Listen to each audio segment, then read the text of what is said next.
சென்னையின் FC ISL season 10 பொறுத்த வரைக்கும் பிளே ஆஃபுக்கு குவாலிஃபை ஆகியிருந்தாங்க.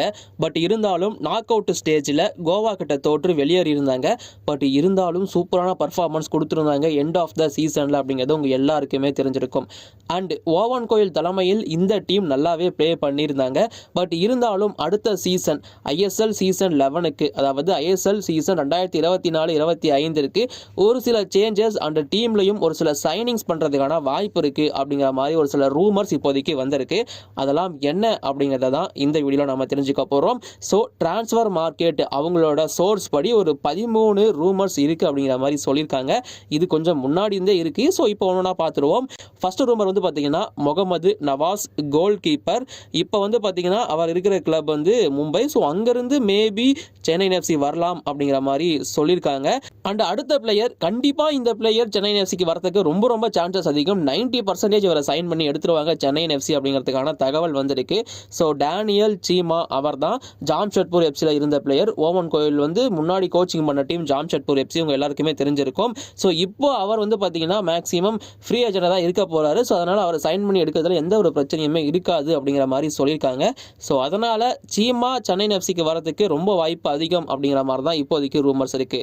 அடுத்த பிளேயர் வந்து பார்த்தீங்கன்னா கிளான் மார்டின்ஸ். கண்டிப்பாக ஏடிகே மோகன் பகானில் தெரிஞ்ச ஒரு பிளேயர் தான் இவர்.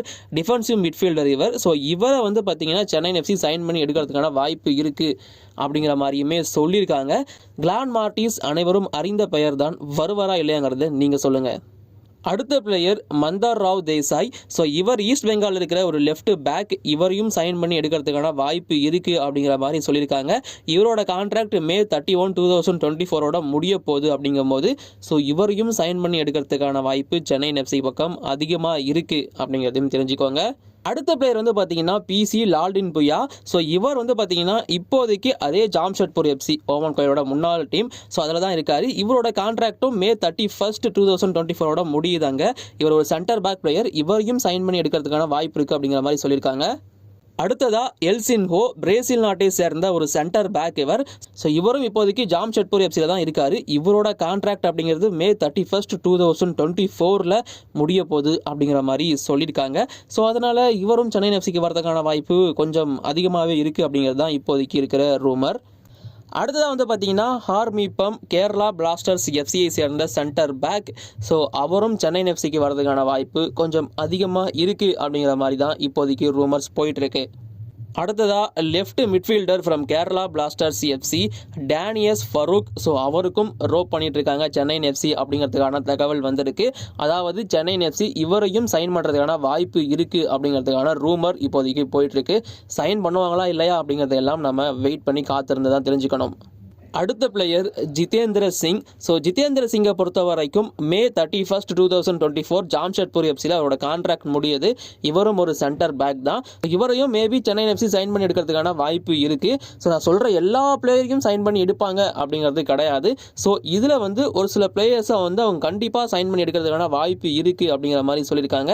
என்னோட அசஸ்மெண்ட் அப்படிங்கிறது 77% அப்படிங்கிற மாதிரி மென்ஷன் பண்ணியிருக்காங்க ட்ரான்ஸ்ஃபர் மார்க்கெட் அவங்க. ஸோ சென்னை எஃப்சி எல்லாரையும் சைன் பண்ணி எடுக்காமல் தேவையான பிளேயர்ஸை கண்டிப்பாக சைன் பண்ணி எடுப்பாங்க அப்படிங்கிறது ஒரு நம்பிக்கை இருக்குது. அடுத்ததாக குர்கிரத் சிங் லெஃப்ட் விங்கர் இந்தியாவை சேர்ந்த பிளேயர் தான். மும்பை சிட்டி எஃப்சியில் இவரோட கான்ட்ராக்ட் அப்படிங்கிறது May 31, 2024 முடியுது.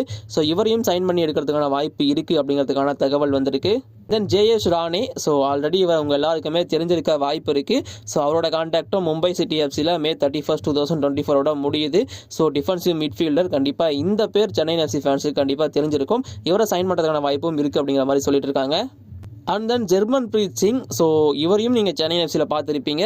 So defensive midfielder. இவரும் வரதுக்கான வாய்ப்பு இருக்குது அப்படிங்கிற மாதிரி சொல்லியிருக்காங்க. ஸோ இந்த லிஸ்ட்டோட கடைசி பிளேயர் ஏடிகே மோகன் பகான். இவருக்கும் May 31, 2024 கான்ட்ராக்ட் முடியுது. So Kean Nasiri. So centre forward player.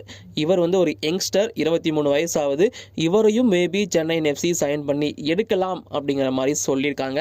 நான் திரும்பவும் சொல்லிக்கிறேன், இது எல்லாமே ரூமர்ஸ் தான், கன்ஃபார்ம் சைனிங் கிடையாது. இதில் டேனியல் சீமா மட்டும் ஆல்மோஸ்ட் கன்ஃபார்ம் அப்படிங்கிறதுக்கான தகவல் வருது. ஸோ மற்ற எந்த பிளேயர்ஸ்லாம் சைன் பண்ணி எடுக்க போகிறாங்க, அப்படி எடுத்தாங்கன்னா அதற்கான அப்டேட்டும் உங்களுக்கு நான் அப்டேட் பண்ணுவேன். மறக்காமல் அதற்காக நம்ம சேனலை சப்ஸ்கிரைப் பண்ணி வச்சுக்கோங்க.